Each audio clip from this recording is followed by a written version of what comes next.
అసలు నాకేమీ చెప్పట్లేదు సార్. అదే ఏమైనా అడిగితే జాబ్ కూడా మానేసింది సార్. రూమ్ లోకి వెళ్ళిపోయి ఉండి వారం రోజుల నుంచి సార్.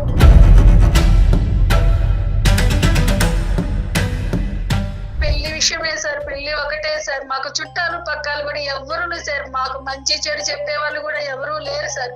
నాకేమన్నా అయిపోతే అతనికి ఏమనిపించిందో తెలియదు సార్. సడన్లీ నువ్వు నాకు అవసరం లేదు, నువ్వు నాకు వద్దు, నేను వేరే పెళ్లి చేసుకుంటా అని చెప్పేసి అన్నాడు సార్. అసలు నేను ఎందుకు నచ్చట్లేదు, నాలో ఏదన్నా అంటే లోపం ఏమన్నా ఉందా? ఇద్దరు అబ్బాయిలు మంచి వాళ్ళే, ఎవరు చెడ్డవాళ్ళు అనేది ఏం కాదు. కానీ సగం దూరం ప్రయాణం చేసిన తర్వాత నిన్ను ఈ విధంగా చేసి వెళ్ళిపోవటం అనేది, ఈ అబ్బాయిల మీద నాకు నమ్మకమే లేదు. నాకు అసలు ఎవ్వరొద్దు, ఎవరి ముఖం చూడను అని చెప్పేసి నేను లోపలికి వచ్చేసి నేను బాధపడుతున్నాను మేడం. పెళ్లి వద్దు సార్, నాకు పెళ్లి చేసుకోవాలని అస్సలు లేదు. మా మమ్మీనేమో పెళ్లి చేసుకో అని చెప్పి నన్ను బాగా మెంటల్ టార్చర్ చేస్తుంది. మా మమ్మీకి అసలు అర్థం కావట్లేదు. ఇక్కడ సైలెంట్గా ఒక నరకాన్ని అనుభవించినటువంటి వ్యక్తి ఎవరన్నా ఉంది అంటే కనుక అది మీ అమ్మాయి అమ్మ.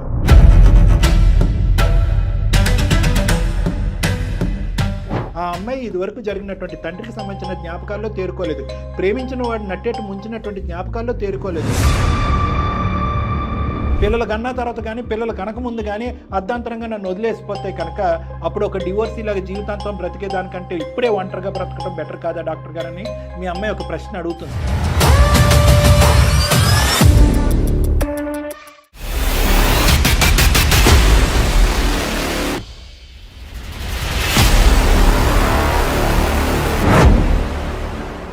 అందం, ఆరోగ్యం, ఆత్మవిశ్వాసం అనూస్తో సాధ్యం. ట్రాన్స్ఫర్మేషన్ సర్వీసెస్ పైన flat 50% discount. Anoo's since 1982. Anoo's skin and hair clinic సమర్పించు అందమైన జీవితం కార్యక్రమానికి స్వాగతం. నమస్తే కళ్యాణ్ గారు. నమస్తే మేడం.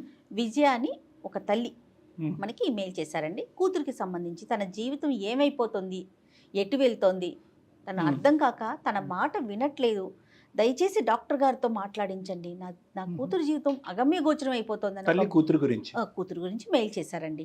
విజయ ఆవిడ పేరు. ఒకసారి మాట్లాడదామండి.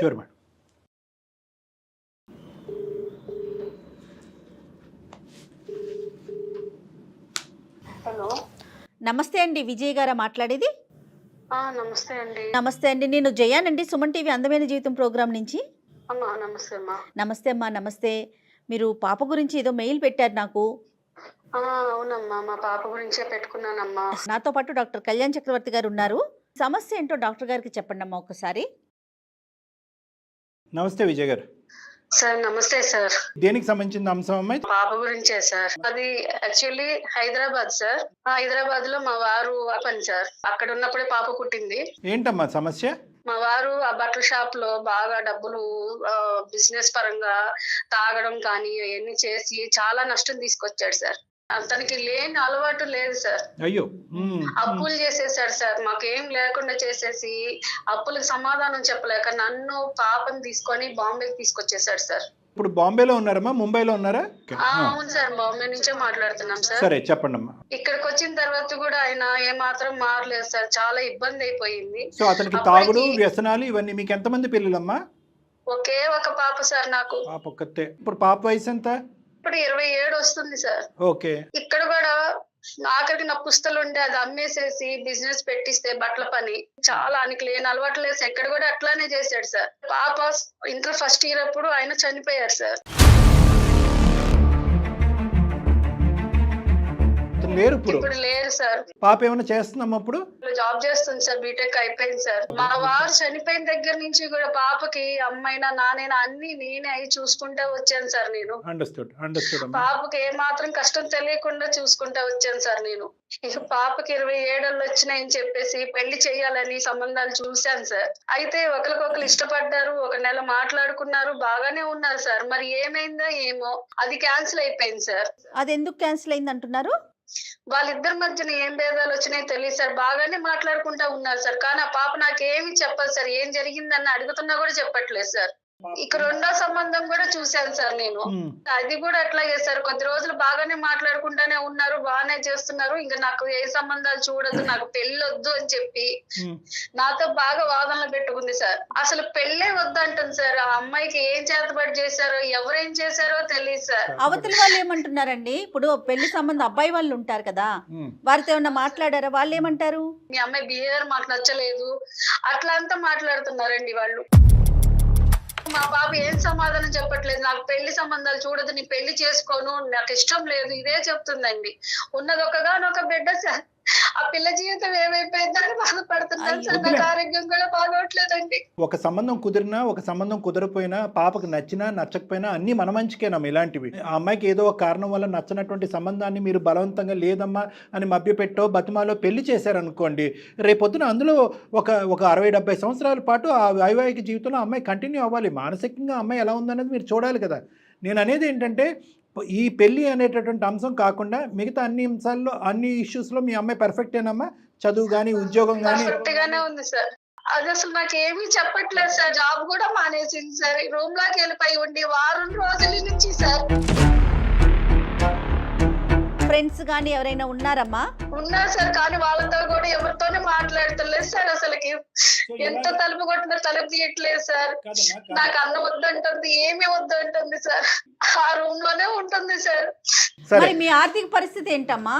నేను ఇంట్లో పని చేసుకుంటా, నేను బతుకుంటూ వచ్చాను సార్. ఇప్పుడు ఒక గూడు అనేది ఏర్పరచుకున్నాను సార్. అదే ఇంట్లో ఉంటున్నాను సార్. తినకపోయినా కూడా పిల్ల ఏదో జాబ్ చేస్తుంది, పర్వాలేదు. పిల్లకి పెళ్లి చేద్దాం, తన భవిష్యత్తు బాగుంటుంది అనుకుంటే పిల్ల ఇప్పుడు ఇట్లా చేస్తుంది సార్. ముందు ఒకసారి సూసైడ్ కి అటెంప్ట్ చేసుకోబోయింది సార్ తను. ఇంతకు ముందు అటెంప్ట్ అంటే ఎప్పుడమ్మా? అది ఎంతకాలం క్రితం? అప్పుడు కారణం ఏంటి? తను అప్పుడు అంతకు ముందు ఎవరిని ఇష్టపడింది సార్. జరగలేదని చెప్పేసి తన 5లో చేసుకోపోయింది సార్. అందుకనే సార్ మీ వల్ల మా పాప భవిష్యత్తు బాగుంటుంది, కనీసం మీ మాటైనా మీరు ఆ అమ్మాయి మనసు మారిద్దని సార్ మీకు మేలు పెట్టుకున్నాను సార్. అయ్యో, ఈ అర్జెన్సీ చూసే మేము వెంటనే రెస్పాండ్ అవటం జరిగింది. ఒకసారి పాపతో మాట్లాడదాం అమ్మా. మాట్లాడిస్తాను సార్, నేను మాట్లాడిస్తాను సార్. మాట్లాడిపించండి అమ్మా. ఒక్క నిమిషం సార్. ట్రై చేయండి అమ్మా, ట్రై చేయండి. కీర్తన, అమ్మా కీర్తన, ఒక్కసారి తలుపు తీయమ్మా. మా అమ్మ కదా, ఒక్కసారి అమ్మా, మా అమ్మ కదా, ఒక్కసారి తలుపు తీయమ్మా. మన చుట్టాలేనమ్మా, ఒక్కసారి మన చుట్టాలతో మాట్లాడుతురా అమ్మ, ఫోన్ మాట్లాడుతురా అమ్మ. తల్లి మా అమ్మ కదా, బంగారు తల్లి, ఒక్కసారి రా తల్లి, మాట్లాడుతురా అమ్మా. కీర్తన, హలో, ఎవరు? అమ్మ అదే ఇందాక అమ్మ చెప్పారు కదమ్మా, మేము మీ చుట్టాలని చెప్పారు, బంధువులని చెప్పారు. కానీ వాస్తవానికి మేము మీ బంధువులం కాదమ్మా. ఉన్నది ఉన్నట్టుగా చెప్పాలి, నిజంగా నిజాయితీగా మాట్లాడాలి. కాబట్టి ఇది అందమైన జీవితం అనేటటువంటి ఒక కార్యక్రమం అమ్మ. నా పేరు డాక్టర్ కళ్యాణ్ చక్రవర్తి. నాతో అటు మన జయ మేడం కూడా ఉన్నారు, సీనియర్ హోస్ట్ ఆవిడ. సో ఏంటంటే అమ్మ చాలా బాధతో మాకు ఒక ఈమెయిల్ పంపించడం జరిగిందమ్మా. నా కూతురు నా చెప్పిన మాట వినట్లేదు, చాలా విపరీతమైనటువంటి డిప్రెషన్లో ఉంది, తిండి తినట్లేదు, తను రూమ్లోంచి బయటికి రావట్లేదు, ఉద్యోగం కూడా మానేస్తుందని చెప్పి ఇంతకుముందు సూసైడ్ అటెంప్ట్ కూడా చేశారని చెప్పింది అమ్మ. నీ బాధ ఏంటి అనేటటువంటి నీ వివరం తెలుసుకోవడానికి మేము కాల్ చేసామమ్మా. ఎలా ఉన్నావమ్మా? ఏంటి నీ పరిస్థితి? అంటే నాకు మ్యారేజ్ అంటే, నువ్వు తెలుగులో ఫ్లూయెంట్గా మాట్లాడగలవమ్మా? మీకు ఎలా వస్తే అలా మాట్లాడండి, పర్వాలేదండి, మీ కన్వీనియంట్. చెప్పు నాన్న. నాకు మ్యారేజ్ అంటే ఇష్టం లేదండి. పెళ్లి చేసుకోవాలని లేదు నాకు. పెళ్ళే ఇష్టం లేదు, పెళ్లి వద్దు. మా డాడీ మమ్మల్ని చాలా ఇబ్బంది పెట్టేవాడు, చాలా టార్చర్ చేసేవాళ్ళు. అంటే ఏమన్నా ఇంట్లో డబ్బులు ఉన్నాయి తీసుకెళ్లిపోవడం, పేకాటడం, అట్లాంటి పనులు చేసి మమ్మల్ని చిత్రహింసలు పెట్టేసిండండి. అప్పటి నుంచి నాకు మ్యారేజ్ చేసుకోవాలని అసలు లేదండి. అంత చిన్న వయసులోనే నీకు ఫ్యామిలీ మీద, మ్యారేజ్ మీద ఒక ఇష్టం అనేది పోయింది? ఇష్టం అనేది పోయిందండి. మరి జాబ్ ఎందుకు మానేసావు? జాబ్ నేను జాయిన్ అయినప్పుడు ఒక అబ్బాయి ఉండే అండి. అబ్బాయి నన్ను అంటే చాలా నమ్మించిండు. ఒక 6 months వరకు మేమిద్దరం ట్రావెల్ చేసినాం. కాదు నాన్న, ఇప్పుడు పెళ్ళంటే ఇష్టం లేదన్నావు, నీకు మగవాళ్ళ మీద కోపం అన్నట్లుగా మాట్లాడావు. మరి ఈ అబ్బాయికి ఎట్లా అట్రాక్ట్ అయ్యావు? ఆ అబ్బాయి అంటే మా ఆఫీస్ లోనే పనిచేసేవాడు. ఓకే. నాకు అంటే అతను నాకు నమ్మకం కలిగేలా నాతో క్లోజ్ గా ఉండేవాడు. కారణం ఏంటమ్మా మీరిద్దరు విడిపోవటానికి? అతనికి ఏమనిపించిందో తెలియదు సార్. సడన్లీ నువ్వు నాకు అవసరం లేదు, నువ్వు నాకు వద్దు, నేను వేరే పెళ్లి చేసుకుంటా అని చెప్పేసి అన్నాడు సార్. అలా అనేసరికి నాకు చాలా బాధేసింది సార్. ఇక అప్పటికి అనుకున్నా ఏ అబ్బాయినా ఇంతేనా అని అనుకున్నా సార్. అమ్మా అందుకే ఉద్యోగం మానేసింది మీరు? అవును సార్. అందుకే ఇక నాకు అరే ఇంత ఈజీగా ఒక అబ్బాయి మోసం చేస్తారా అనిపించింది. దానివల్ల నేను సూసైడ్ అటెంప్ట్ కూడా చేసుకోపోయినా సార్. అయ్యో, అమ్మ ఒక్కతే ఉంది కదా, నువ్వు అట్లా చెయ్యొచ్చా? అది ఏదో మెంటల్ గా అట్లా వెళ్ళిపోయినా మేడం నేను. ఇదంతా జరిగి ఎంతకాలం అయిందమ్మా? 1 year అయిపోతుంది సార్. 1 year అయింది కదమ్మా. అయినా కానీ ఒకటి 2 సంబంధాలు చూసేవంట కదా, మరి మ్యారేజ్ వద్దనే దాని సంబంధాలు ఎందుకు మా మమ్మీ ఏడవడం చేయడం, నువ్వు పెళ్లి చేసుకుంటే బాగుంటది, అదే అందులోంచి బయటపడటానికి పెళ్లి చేసుకున్నా. చెప్పమ్మా చెప్పు. నేనున్న రోజులు నీ జీవితం బాగో చేయాలని చెప్పేసి మా మమ్మీ చాలా ఏడ్చింది సార్. మమ్మీ ఏడ్చింది, బాధపడింది. దానివల్ల ఆ ఒత్తిడితో నువ్వు ఒక అబ్బాయితో మాట్లాడావు. కానీ కొన్ని రోజులు మాట్లాడిన తర్వాత ఓకే అని అనుకునే పరిస్థితి వచ్చింది కదా ఒక సంబంధంలో. అప్పుడు ఎందుకు ఆ సంబంధాన్ని నో చెప్పారు మీరు? 1 month దాకా మంచిగానే మాట్లాడుకున్నాం. అబ్బాయి కూడా మంచిగానే ఉన్నాడు. నేనేమి అనలేదు. బట్ ఏ విషయంలోనో తనకి నేను నచ్చలేను. నచ్చకపోయేసరికి 1 month మాట్లాడిన అబ్బాయి సడన్లీ నువ్వు అంతే వద్దు, నేను వేరే సంబంధం చూసుకుంటా అని చెప్పేసి అన్నాడు సార్. అసలు నేను ఎందుకు నచ్చట్లేదు, నాలో ఏదన్నా అంటే లోపం ఏమన్నా ఉందా, బాగా డిప్రెషన్ లోకి వెళ్ళిపోయినా సార్. ఇక లోపం ఉందని లోపం ఉండకూడదు, లోపం ఉందన్నట్టుగా మేము కూడా నమ్మట్లేదమ్మా. యాజ్ ఏ డాక్టర్ నేనేమంటున్నానంటే, ఒక అబ్బాయి రిలేషన్షిప్ అని చెప్పి మీ ఆఫీస్లో తెలిసినటువంటి అబ్బాయి నీతో పాటు 6 నెలల పాటు జర్నీ చేసి పెద్దల వరకు వెళ్ళారు అంటే కనుక ఏ లోపం లేకపోతే అక్కడ వరకు వెళ్ళారని తర్వాత. సో ఇక్కడ నీ లోపం అంటూ నేనేం అనుకోవట్లేదమ్మా. మరి ఇంకా పైపెచ్చి ఏం జరిగి ఉండొచ్చు అనేది ఒక ఆలోచన. 2 అబ్బాయిలు మంచి వాళ్ళే, ఎవరు చెడ్డవాళ్ళు అనేది ఏం కాదు. కానీ సగం దూరం ప్రయాణం చేసిన తర్వాత నిన్ను ఈ విధంగా చేసి వెళ్ళిపోవటం అనేది ప్లస్ గతం కూడా ఎవరికి తెలియదని చెప్తుంది. వేరే సంబంధం కూడా చూసింది సార్. ఎంగేజ్మెంట్ అయింది. అయిన తర్వాత ఒక 10 days అట్లా అబ్బాయి మాట్లాడిన తర్వాత నేను చెప్పాను, ఇట్లా ఫస్ట్ అబ్బాయి ఇట్లా మోసం చేసిరు, సెకండ్ అబ్బాయి కూడా ఇట్లా వదిలేసిరు, మీరు మాత్రం ఎట్లా చేయరు కదా అని చెప్పేసి నేను చెప్పాను. ఎందుకంటే నేను ఇప్పటికే చాలా బాధపడుతున్నాను అని చెప్పేసి చెప్పాను. తను కూడా వద్దని వెళ్ళిపోయాను. ఎలా అంటే నేను చాలా బాధపడ్డా మేడం, చాలా బాధపడ్డాను. పెళ్లి వద్దు ఏమొద్దు, పెళ్లికి ముందే ఇట్లా వదిలేస్తున్నారు, పెళ్లి అయిన తర్వాత ఇంకెలా ఉంటదో. ఎందుకంటే నేను మా మమ్మీకి జరిగింది చూశాను కదా సార్. అందుకే అప్పటి నుంచి నాకు బాగా ఇట్లా అంటే డిప్రెషన్ లోకి వెళ్ళిపోయినాయి. ఈ పెళ్లి వద్దు, ఈ అబ్బాయిల మీద నాకు నమ్మకమే లేదు, నాకు అసలు ఎవ్వరు వద్దు, ఎవరి ముఖం చూడను అని చెప్పేసి నేను లోపలికి వచ్చేసి నేను బాధపడుతున్నాను మేడం. పెళ్లి వద్దు సార్, నాకు పెళ్లి చేసుకోవాలని అస్సలు లేదు. మా మమ్మీనేమో పెళ్లి చేసుకో అని చెప్పి నన్ను బాగా మెంటల్ టార్చర్ చేస్తుంది. మా మమ్మీకి అసలు అర్థం కావట్లేదు. నాకు బాధగానే ఉందమ్మా. అంటే ఏంటంటే పెళ్లి అనేటటువంటి టాపిక్తో ఉద్యోగం పోయింది, నువ్వు మానసికంగా ఏంటంటే కంప్లీట్గా ఒక డిప్రెషన్లోకి వెళ్ళిపోయి, ఒక రూమ్లోకి వెళ్ళిపోయి, ఇప్పటి వరకు లేనటువంటి తల్లి కూతుర్ల మధ్యన ఉండే భేదాభిప్రాయాలు అన్నీ, అమ్మకు నువ్వు, నీకు అమ్మ. అంటే ఒక పెళ్లి గురించి నిజంగా ఈ విధంగా ముందుకెళ్ళాలా అనేది నాకు అర్థం కావట్లేదు నిజంగానే. అంటే అమ్మ ఒకటి, కొన్ని సంఘటనల నిమిత్తం పెళ్ళి అనేటటువంటిది ఇది కాదు. ఇంకొక 2 అబ్బాయిలు ఒక 2 సంబంధాలు వచ్చి ఆ 2 సంబంధాలతో నువ్వు మాట్లాడి వాళ్ళు అకారణంగా దూరం అయిపోయినా కూడా పెళ్ళి అనేటటువంటి బంధం వద్దు, పెళ్లి చేసుకుంటే కనుక మగవాళ్ళందరూ ఇలాగే ఉంటారు, అర్ధాంతరంగా జీవితంలో మధ్యలో నట్టేటు ముంచేసి వెళ్ళిపోతారు, మా నాన్నలాగే ప్రవర్తిస్తారు, మా నాన్నలాగే అలవాట్లు ఉంటాయి అనే కాన్సెప్ట్ అనేటటువంటిది నీకున్న చిన్న ప్రపంచంలో చాలా పెద్ద కాన్సెప్ట్ అమ్మ. నువ్వు అంత దూరం ఆలోచించవలసినటువంటి అవసరం లేదు. కానీ ఇక్కడున్న పరిస్థితుల్లో వాస్తవానికి నీకంటే నేను అమ్మకి కౌన్సిలింగ్ ఇవ్వాలి అని అనుకుంటున్నా. మమ్మీకి నీ మనసులో ఏ బాధ ఉందనేది అమ్మకు అర్థమయ్యేటటువంటి విధంగా అమ్మకి చెప్పాలి. ఎందుకంటే అమ్మ ఒక్కటే నాన్న యొక్క బాధను అనుభవించలేదు, నువ్వు కూడా అనుభవించావు. దానివల్ల నీకు మ్యారేజ్ మీద ఎటువంటి ఒక దురాభిప్రాయం మేడం, ఒక దురాభిప్రాయం పడింది. మగవాళ్ళ మీద ఎటువంటి దురాభిప్రాయం పడింది. అక్కడ నాన్నని చూసావు, ఇక్కడ 3 మగాళ్ళని చూసావు. అందరు మగాళ్ళు ఇలాగే ఉంటారు, అర్ధాంతరంగా ఇలా మధ్యలో నడిబజార్లో వదిలేసి పోతారు అనేటువంటి నీ కాన్సెప్ట్ని మార్చవలసినటువంటి సమయం సందర్భం వస్తుందమ్మా. కానీ ఇప్పుడు కాదు. ఇద్దరికి కూడా కౌన్సిలింగ్ కావాలి. కానీ ఫస్ట్ అమ్మకు కొన్ని నేను వివరాలు చెప్పాలి అనుకుంటున్నాను. అమ్మ పక్కనుంటే ఒకసారి ఫోన్ ఇయ్యమ్మ. అమ్మ పాపను కూడా పక్కన పెట్టుకోండి అమ్మ. ఇద్దరు వినండి నా మాట, నేను చెప్పేది ఒక్కసారి. ఇప్పటి వరకు పాప చెప్పినటువంటి అంశాలు మీకు అర్థమైనాయా? అంటే పెళ్ళి అనే సబ్జెక్ట్ తీసేసి మీ కూతురు ఒక మనిషి 27 సంవత్సరాలు వయసు ఉన్నటువంటి ఒక ఆడపిల్ల అనుభవించేటటువంటి ఒక బాధని మనసు విప్పి ఒక్కసారి ఆలోచించండి అమ్మా మీరు, విజయ గారు. సార్ నేను ఇక్కడ చెప్పేది ఏంటంటే పెళ్ళి అనే కాన్సెప్ట్ కాసేపు తీసి పక్కన పెడదాం. మీరు ఎంత నరకాన్ని అనుభవించారో, ఎంత మానసికపరమైన క్షోభను అనుభవించారో దానికి సమపాలల్లో మీ అమ్మాయి కూడా అనుభవించింది. ఎటొచ్చి మీరు బయట ప్రపంచానికి చెప్పుకున్నారు, అరే ఒక భారీగా మీరు ఇంత అనుభవిస్తున్నారు అని చెప్పి మీరు ఒకటి బయట ప్రపంచానికి చెప్పుకున్నారు, మీ బాధని నలుగురికి ఏదైనా చెప్పుకుని చూపెట్టారేమో. కానీ ఇక్కడ సైలెంట్గా ఒక నరకాన్ని అనుభవించినటువంటి వ్యక్తి ఎవరన్నా ఉంది అంటే కనుక అది మీ అమ్మాయి అమ్మ. కేవలం తండ్రి అనేటటువంటి వ్యక్తి ఇలా ఉంటాడు అనేదే కాకుండా ఫ్యూచర్లో నేను మ్యారేజ్ చేసుకుంటే భర్త అనేవాడు కూడా ఇలాగే ఉంటాడనే కాన్సెప్ట్, ఆ బీజం ఈ అమ్మాయికి అప్పుడే పడిపోయింది. ఇది మీరు దయచేసి మీరు అర్థం చేసుకోవాలి పెద్ద మనసుతో. ఓకే, ఇది నెంబర్ 1. నెంబర్ 2 ఏమైంది అంటే ప్రేమించినటువంటి వ్యక్తి ఒకలాగే ప్రవర్తించాడు. అరేంజ్డ్ మ్యారేజ్ చేయాలి అనేటటువంటి తాపత్రయంతో ఎంగేజ్మెంట్ చేసుకున్న తర్వాత ఒక వ్యక్తి నెల రోజుల తర్వాత పారిపోయాడు.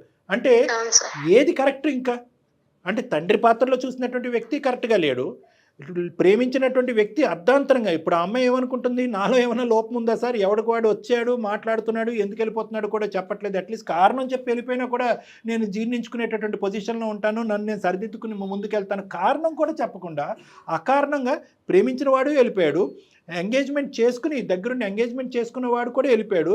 ఇంకొక వ్యక్తి నాలో ఏమన్నా లోపం ఉంది అంటే కనుక నీలో ఏం లోపం లేదు కానీ నువ్వు నాకు వద్దు అని చెప్పి వెళ్ళిపోయాడు. రేపొద్దున పెళ్ళి అయిన తర్వాత ఈ ముగ్గురు లాంటి వాళ్ళు ఎవరైనా నా కర్మకాలి నా జీవితంలో ఎవరైనా ప్రవేశిస్తే కనుక, పిల్లలు కన్నా తర్వాత కానీ పిల్లలు కనకముందు కానీ అర్ధాంతరంగా నన్ను వదిలేసిపోతే కనుక అప్పుడు ఒక డివోర్స్ ఇలాగ జీవితాంతం బ్రతికేదానికంటే ఇప్పుడే ఒంటరిగా బ్రతకడం బెటర్ కాదా డాక్టర్ గారని మీ అమ్మాయి ఒక ప్రశ్న అడుగుతుంది. ఈ ప్రశ్నని మనం లోతుగా ఆలోచించాలమ్మా. ఆ అమ్మాయికి పెళ్ళి అంటే అయిష్టత, లేదంటే ఈ అమ్మాయి మానసికంగా తేరుకోవటానికి మనం అవకాశం ఇవ్వకుండా పెళ్ళి అనేటటువంటి సబ్జెక్ట్ని ఆ అమ్మాయి మీద బలవంతంగా రుద్దేటటువంటి ప్రయత్నం చేస్తున్నావా? ఇక్కడ మానసికంగా ఫస్ట్ మీ అమ్మాయి యొక్క మెంటల్ స్టేట్ని మీరు ఆలోచించండి. మీరు చదువుకున్నారో లేదో నాకు తెలియదు కానీ అందరికీ అర్థమయ్యేటటువంటి ఒక సబ్జెక్ట్ ఏదన్నా ఉంది అంటే కనుక ఇక్కడ మీ అమ్మాయికి సంబంధించింది డిప్రెషన్. మానసిక మేడం, ఇప్పుడు ఈ అమ్మాయి ఇందాక నేను చెప్పినటువంటి దాంట్లో ఒక వ్యక్తితో ప్రయాణం చేసి తల్లిదండ్రులకు వచ్చి చెప్పి ఇద్దరు తల్లిదండ్రులు ఒప్పించిన తర్వాత ఏ అమ్మాయి ఊహించుకుంటుందమ్మా? ఎవరినైతే ప్రేమించి నమ్మకంగా చేతిలో చేయి పెట్టుకుని ప్రామిస్ చేసినటువంటి వ్యక్తే విత్డ్రా అవుతాడని ఏ అమ్మాయి ఊహించుకుంటుంది? అది పెద్ద మానసిక పరమైన బ్లో. ఈ అమ్మాయి అప్పుడే సూసైడ్ అటెంప్ట్ చేసింది. ఇది జరిగి ఎంతకాలం అయిందని ఇందాక నేను అన్నాను అంటే కనుక ఎందుకు అడిగానంటే ఇది జరిగి ఒక 5 సంవత్సరాల క్రితం అయితే కనుక బహుశా కాలక్రమేణా పోతుంది, ఆ మెమరీస్ అనేవి డైల్యూట్ అయ్యి ఉండేవి మేడం. జరిగి 1 year అవ్వలేదు. ఆ అమ్మాయి ఎంత డిప్రెషన్కి లోన్ అయ్యిందో విజయ గారు కూడా అంతే డిప్రెషన్కి లోన్ అయ్యి, అమ్మ ఈ అమ్మాయిని డిప్రెషన్ నుంచి బయటకు తీయాలి అంటే కనుక అర్జెంటుగా ఆగమేఘాల మీద ఈ అమ్మాయికి పెళ్లి చేసేయాలి అనేటటువంటి తొందరపాటు ఆలోచన ప్రస్తుతం అయితే కరెక్ట్ కాదు. సరే కాదండి మా అమ్మాయి పెళ్ళే వద్దు అని అనుకుంటుందంటే నేను తినాలి అనిపించినటువంటి తిండిని నాకు బలవంతంగా పెడితే నాకు వామిటింగ్ వస్తుంది, దాని మీద ఒక ఏవగింపు వస్తుంది. ఇక్కడ కూడా అదే ఆ అమ్మాయికి నచ్చనటువంటి ప్రస్తుతానికి నచ్చనటువంటి సబ్జెక్ట్. నాకేమైనా అయిపోయి నేను కాలం చేస్తే నా బిడ్డ ఎందుకు అలా అనుకుంటారమ్మా? ఎందుకు అంత నెగిటివ్గా ఆలోచిస్తారు? నేను ఒకటే సబ్జెక్ట్ అంటున్నానమ్మా, పెళ్ళి అనేటటువంటి సబ్జెక్టు ప్రస్తావన ఈ రోజు మీ అమ్మాయికి నచ్చకపోయినా కూడా దాని వెనకాతల మూల కారణం ఏంటంటే మానసిక పరిస్థితి బలంగా లేకపోవటం అనేది. ఆ అమ్మాయి ఇదివరకు జరిగినటువంటి తండ్రికి సంబంధించిన జ్ఞాపకాల్లో తేరుకోలేదు, ప్రేమించిన వాడు నట్టేట్టు ముంచినటువంటి జ్ఞాపకాల్లో తేరుకోలేదు. ఎంత మానసిక పరమైన క్షోభం అది. ఫస్ట్ నేనేమంటానంటే ఈ అమ్మాయినే కాదమ్మా, చాలామంది ఈ మధ్యకాలంలో తల్లిదండ్రులు నా దగ్గర తీసుకొస్తున్నారు మేడం. 27, 28, 30, 31, 32 ఆడపిల్లల్ని అబ్బాయిని కూడా తీసుకొచ్చి మా ఎదురుగుంట కూర్చోపెడుతున్నారు. ఏమని కూర్చోపెడుతున్నారు? సార్ ఈ అమ్మాయి కానీ ఈ అబ్బాయి కానీ పెళ్ళే వద్దంటున్నారండి. ఎందుకు వద్దంటున్నారు మాకు అర్థం కావట్లేదు. వీళ్ళు బ్యాక్గ్రౌండ్లో ఏదన్నా మాకు తెలియనటువంటి స్టోరీ నడిపిస్తున్నారేమో, అది మీరు కనుక్కోండి డాక్టర్ గారు. కి సంబంధించినటువంటి అంశాల్లో కూడా వీళ్ళకి ఏమైనా లోపాలు ఉన్నాయేమో ఇవి మాకు తెలియకుండా. అంటే మీ తల్లిదండ్రులుగా ఒక్కసారి కూర్చుని పెళ్ళి అనేటటువంటి సబ్జెక్ట్కి మానసిక పరమైనటువంటి పరిస్థితికి మానసిక పరమైనటువంటి రెడీనెస్ అంటూ ఉంటాం, మెంటల్ రెడీనెస్ అంటాం. ఎందుకంటే మీ తర్వాత అతి పెద్ద వ్యక్తి ఎవరన్నా ఉన్నారంటే బహుశా మీతో చేసినటువంటి ప్రయాణం కంటే ఒక బయట ఉండేటటువంటి ఒక వ్యక్తితో జీవితాంతం ప్రయాణం చేయాలి అనే కాన్సెప్ట్ గురించి ఈ రోజుల్లో అబ్బాయిలు అమ్మాయిలు చాలా లోతుగా ఆలోచిస్తున్నారనేది తల్లిదండ్రులు అందరూ ఆలోచించాలి.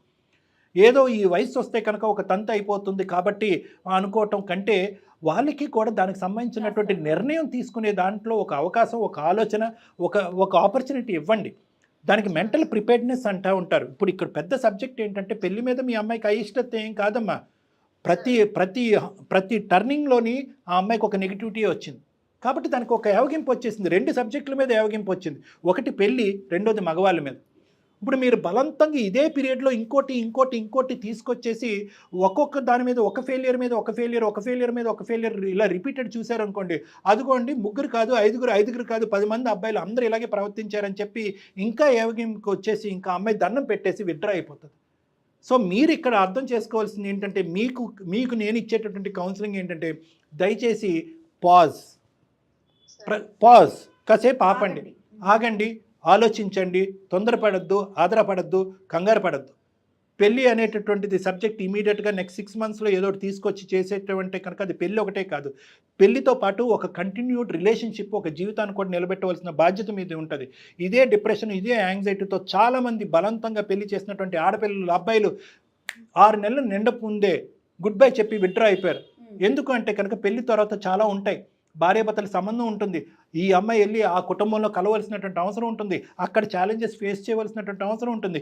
ఇప్పుడున్నటువంటి మీ కీర్తన యొక్క మానసిక పరిస్థితిలో అస్సలు ఆ జర్నీ చేయగలదనే నమ్మకం నాకైతే లేదమ్మా, ప్రస్తుతానికైతే లేదు. ఫస్ట్ మీరేంటంటే ఆ అమ్మాయి మనసులో ఉన్న భావాన్ని పక్కన కూర్చొని అర్థం చేసుకోండి.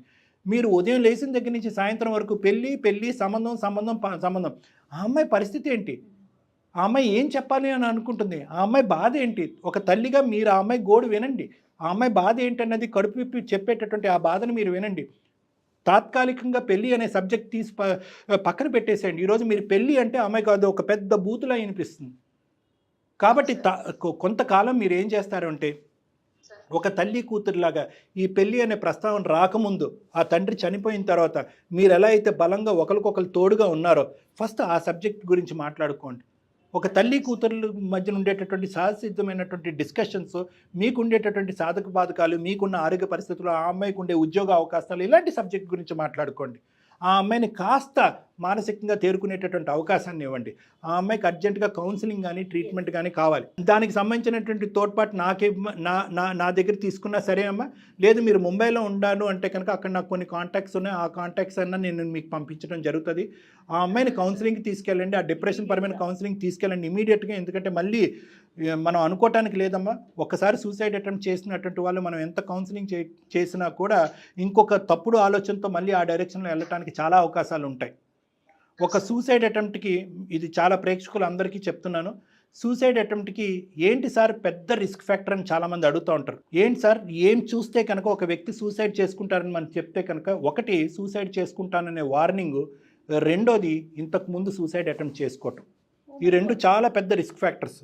మనం అనుకుంటాం ఒకసారి సూసైడ్ అటెంప్ట్ చేసుకున్నారు, వీళ్ళకి బుద్ధి వచ్చింది, మనం బాగా చెప్పాము, ఇది చేసాం, బాధపడ్డాం, అమ్మ నీ మీద ఒట్టు, నాన్న మీద ఒట్టు, నేను ఇంకెప్పుడు చేయను సూసైడ్ అటెంప్ట్ అని అనుకుంటాం. కానీ ఒక్కసారి వాళ్ళు ఆ బాధలో తేరుకోవటానికి అదొక మార్గంగా ఎంచుకున్నప్పుడు నెక్స్ట్ టైం మళ్ళీ ఆ బాధ వచ్చినప్పుడు అదే మార్గం ఆ సబ్కాన్షియస్ మైండ్ వాళ్ళకి గుర్తు చేస్తూ ఉంటుంది. ఇదిగో మళ్ళీ నీ రోడ్ ఎండ్ అయింది, అప్పుడు ఒకసారి ఎండ్ అయింది, నువ్వు ఆ నిర్ణయం తీసుకున్నావు, సక్సెస్ అవ్వలేదు, మళ్ళీ నీ రోడ్ ఎండ్ అయింది, ఈసారి కూడా ఇదే నిర్ణయం చేసుకో అని చెప్పి ఆ సబ్కాన్షియస్ మైండ్ చెప్తూ ఉంటుంది. కాబట్టి ఈ అమ్మాయి ఆల్రెడీ ఒక పెద్ద అటెంప్ట్ చేసింది కాబట్టి మళ్ళీ ఇంకొకటి అలాంటి అంశం పునరావృతం అవ్వకూడదంటే ఇమీడియట్గా psychological counselling, psychological treatment for depression is important. పెళ్ళి అనేటటువంటి సబ్జెక్టు ప్రైమరీ కాదు, అది నెక్స్ట్ ఇయర్ కానీ ఎప్పుడైనా మనం తర్వాత మాట్లాడదాం. ఆ అమ్మాయి ఖచ్చితంగా పెళ్ళికి ఒప్పుకుంటుంది, పెళ్ళి చేసుకుంటాను నిర్ణయించుకుంటుంది. పెళ్ళి అనేటటువంటి దాంట్లో ఈ అమ్మాయి చాలా సంతోషంగా ఫ్యూచర్ ఉంటుంది అనేది నా అభిప్రాయం అమ్మా. ఎంత మంచి విషయం చెప్పారు డాక్టర్ గారు.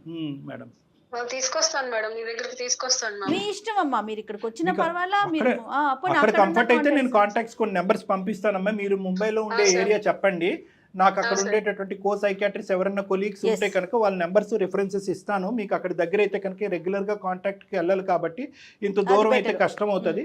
అక్కడ కాంటాక్ట్స్ నేను ఇస్తానమ్మా, మీ నెంబర్కి నేను షేర్ చేసుకుంటాను. ఏమ్మా ఒకసారి కీర్తనకి ఇవ్వండి అమ్మా. అమ్మకి చెప్పిందంతా నువ్వు విన్నావని నేను అనుకుంటున్నాను. పెళ్ళి అనేటటువంటి దాని గురించి యునానిమస్గా ఒక కార్పెట్గా డిలీట్ చేయవలసినటువంటి అవసరం లేదు. తాత్కాలికంగా దాన్ని సస్పెండ్ చేస్తుంది. అమ్మ కూడా ఆ సబ్జెక్ట్ నీతో మాట్లాడదు. ఫస్ట్ మోస్ట్ ఇంపార్టెంట్ ఏంటంటే నీ మెంటల్ స్టేట్, రెండోది నీ కెరియర్. Yes. ఈ రెండు చాలా ఇంపార్టెంట్. మ్యారేజ్ ఒకటే చెప్తున్నాను, పెళ్లి ముఖ్యమా ప్రాణం ముఖ్యమా? నువ్వు ప్రాణాలు తీసుకోవటానికే ముందుకెళ్ళిపోతున్నావు. అదే మా ఉద్దేశంలో ఏంటంటే అమ్మ, నీ ప్రాణాలు నీ భవిష్యత్తు మోస్ట్ ఇంపార్టెంట్, నాకైనా మీ అమ్మగారికైనా ఎవరికైనా. అమ్మ ఏంటంటే కనుక, అరే నాన్నతో నేను అనిపించాను, నా ఆయుష్ ఎంత ఉంటుందో తెలియదు కాబట్టి నిన్ను ఒక ఇంటిదాన్ని చేసి నేను ఏదైపోయినా పర్లేదు అనే కాన్సెప్ట్లో అమ్మ ఒక డిప్రెషన్లోకి వెళ్ళిపోయింది. కాబట్టి అమ్మకు కొన్ని వెడమర్చి కొన్ని అంశాలు, చాలా ముఖ్యమైన అంశాలు చెప్పాం. పెళ్ళి అనే సబ్జెక్ట్ గురించి అమ్మ మాట్లాడదు, కానీ నువ్వు ఇప్పుడున్నటువంటి మెంటల్ స్టేట్ని తక్షణ కర్తవ్యంగా ఇమీడియట్గా యుద్ధ ప్రాతిపదికను కరెక్ట్ చేయవలసినటువంటి అవసరం ఉంది. కాబట్టి నువ్వు ఒక్కసారి కౌన్సిలింగ్ కానీ ట్రీట్మెంట్ కానీ వెళ్ళాలమ్మా. సరే సార్. ఓకే, నేనైనా రెడీయే, లేదంటే అక్కడ లోకల్గా ఉండే కొన్ని రెఫరెన్సెస్ ఇస్తాను మీకు. ఆల్మోస్ట్ అక్కడ ముంబైలో దగ్గర మీరు 15-17 సంవత్సరాలు బట్టి ఉన్నారు కాబట్టి మీకు ఆ నేటివ్ వాతావరణం కానీ ఆ లాంగ్వేజ్ అలవాటు అయి ఉంటుంది కాబట్టి అక్కడ లోకల్ రెఫరెన్సెస్ నేను ఇస్తాను. అక్కడికి వెళ్ళి కౌన్సిలింగ్ తీసుకుని ఇమీడియట్గా పోగొట్టుకున్నటువంటి ఉద్యోగం మళ్ళీ సంపాదించుకోవటం కానీ ఇంకో చోటకి వెళ్ళి ఈ విధంగా ప్రయత్నం చేయవలసిందిగా నా విజ్ఞప్తి అమ్మ. తిను శుభ్రంగా, వాటర్ తీసుకో, ఫుడ్ తిను, అమ్మతో పాటే ఉండు. సూసైడ్ అనేది కదా ముందు ఆవిడకి సపోర్ట్ చేసుకో, మరి ఇద్దరు ఒకరికొకరు సపోర్ట్. సూసైడ్ అనేటటువంటి ఆలోచన నీ జీవిత కాలంలో ఎప్పుడూ రాకూడదమ్మా, please. That is my request. Okay తల్లి. Okay sir. రైట్ అమ్మా. Thank you sir. రైట్ అమ్మా. నమస్తే అమ్మా. చాలా థాంక్యూ. నమస్తే అమ్మా. నమస్తే సార్. ఎంత చక్కని విషయం చెప్పారంటే డాక్టర్ గారు. ఎందుకంటే సూసైడ్ టెండెన్సీ వచ్చిన తర్వాత ఒకసారి అటెంప్ట్ చేయగానే సహజంగా అట్లాగే అనుకుంటామండి, అమ్మయ్య అయిపోయింది, ఇంక వీళ్ళు మనం బయటకు తీసుకొచ్చేస్తామని, మళ్ళీ వెళ్తారనే థాట్ ఉండదు. బట్ మీరు మెడికల్ ఫీల్డ్ కాబట్టి చాలా క్లియర్గా చెప్పారండి. వీళ్ళకి మనం సరైన రిఫరెన్స్ అందించాలి. కూడా ఒక మెసేజ్ మేడం, నేను చెప్పేది ఏంటంటే, ఏదన్నా ఇదే కాదు, పెళ్ళే కాదు, ఏదన్నా ఒక పర్టికులర్ ఏరియా, చదువు కానీ, కెరియర్ కానీ, ఇంటర్వ్యూస్ కానీ, ఇంకోటి ఏదైనా సిచ్యువేషన్ ఉంటే కనుక పెద్దవాళ్ళు పిల్లలతో మాట్లాడేటప్పుడు, అంటే పెద్దవాళ్ళు అంటే ఒక వయసు వచ్చిన తర్వాత ఒక సబ్జెక్ట్ మీద క్లారిటీ రాకుండా ఉంటే కనుక, ఒక నెగోసియేషన్ జరగకుండా, మీ మాట వాళ్ళు వినట్లేదు, వాళ్ళ మాట మీరు వినట్లేదు అనే పొజిషన్ ఉన్నప్పుడు దానికి ఏదో మంత్రం తంత్రం అక్కర్లేదండి, ఒక పాజ్ కావాలి. రైట్, ఒక పాజ్ కావాలి. సస్పెండ్ చేయండి ఆ సబ్జెక్టు, దయచేసి సస్పెండ్ చేయండి. అవతల వ్యక్తికి విరక్తి వచ్చి, ఒక ద్వేషం వచ్చేసి, కమ్యూనికేషనే కట్ అయిపోయేంత పరిస్థితికి వచ్చేంత పరిస్థితి వరకు ఏ ఇష్యూని డ్రాగ్ చేయకండి. ఒక పాజ్ తీసుకోండి, ఇంట్రోస్పెక్ట్ చేసుకోండి, మనం వెళ్ళే అప్రోచ్ కరెక్టా కాదా అని చెప్పి ఎవరికి వాళ్ళు ఆలోచించుకోండి. అవతల వాళ్ళ యొక్క బాధ ఏంటన్నది ఆలోచించండి. ఆ సబ్జెక్ట్ కాకుండా, ఇందాక నేను విజయ గారికి చెప్పాను కదా, ఆ సబ్జెక్ట్ కాకుండా మిగతా సబ్జెక్ట్స్ మాట్లాడుకోవడానికి కొంతకాలం టైం ఇవ్వండి. తర్వాత ఆటోమేటిక్గా ఒక ఆపర్చునిటీ వస్తుంది, కోపాలు భావోద్రేకాలు చల్లబడతాయి, ఆటోమేటిక్గా ఆ సబ్జెక్ట్ మళ్ళీ మాట్లాడుకోవడానికి ఒక అవకాశం ఉంది. రైట్, మా మాట నెగ్గాలనే పంతం ఉండకూడదు, వర్కౌట్ అవుతుంది. రైట్ అండి. నమస్తే డాక్టర్. నమస్తే.